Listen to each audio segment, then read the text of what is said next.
Pleasure is not happiness.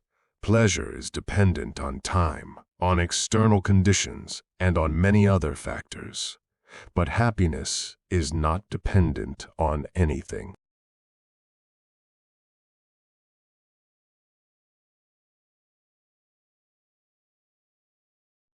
Have you ever wondered why you can't stop scrolling through your social media feeds, even though you know you should be doing something else, or why you keep reaching for that bag of chips, even though you're not hungry?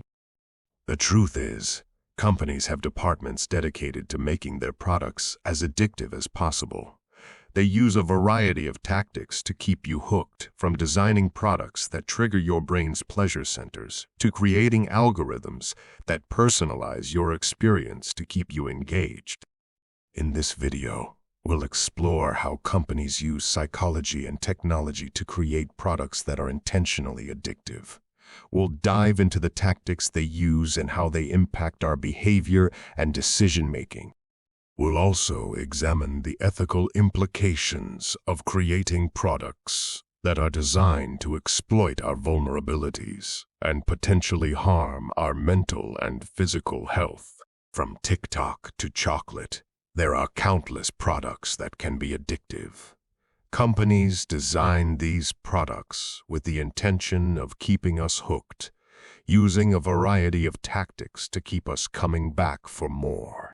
TikTok, for example, uses a personalized algorithm to show you content that is tailored to your interests and preferences, keeping you scrolling endlessly through your feed. Meanwhile, the combination of sugar and fat in chocolate triggers our brain's reward system, making it difficult to resist indulging in just one more piece. But it's not just social media and sweets that can be addictive.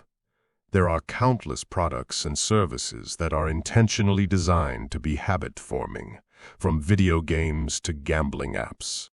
Companies use a variety of techniques to make their products as addictive as possible. These techniques are carefully designed to tap into our deepest desires and vulnerabilities, keeping us hooked and coming back for more. One common tactic is creating a sense of scarcity or urgency. Limited time offers, flash sales, and countdown timers create a sense of FOMO, fear of missing out, that can be difficult to resist.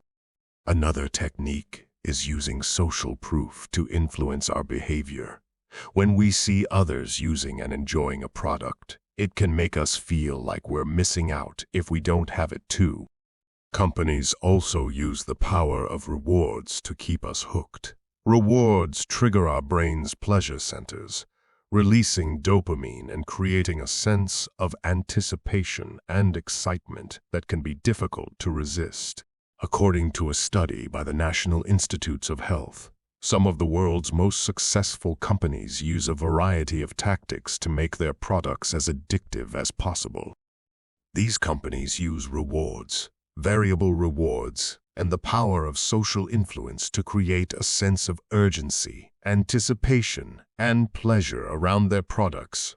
But the use of these tactics raises ethical questions about the manipulation of consumer behavior.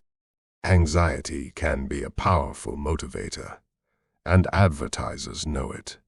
They use fear and uncertainty to create a sense of urgency and persuade us to buy their product. From ads for home security systems that play on our fears of crime, to marketing campaigns for cleaning products that tap into our anxieties about germs, companies use anxiety to create demand for their product.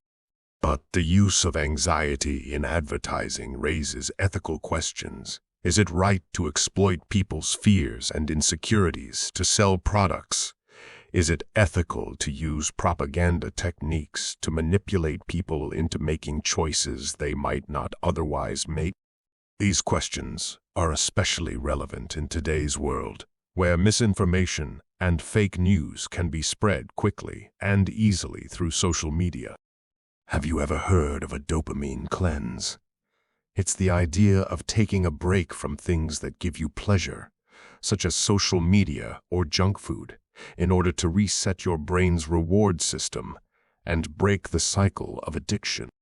The theory behind the dopamine cleanse is that by reducing the amount of dopamine we experience, we can regain control over our behavior and reduce our cravings for addictive substances or activities.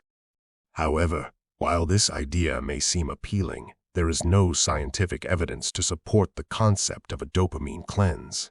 In fact, some experts argue that it could even be harmful, as it could lead to feelings of deprivation and potentially trigger a binge response.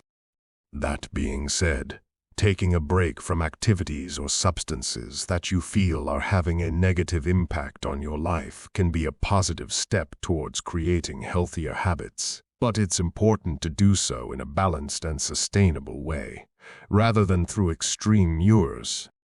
The joy we experience is no longer ours alone, but a commodity to be controlled and manipulated by those who seek to profit from it.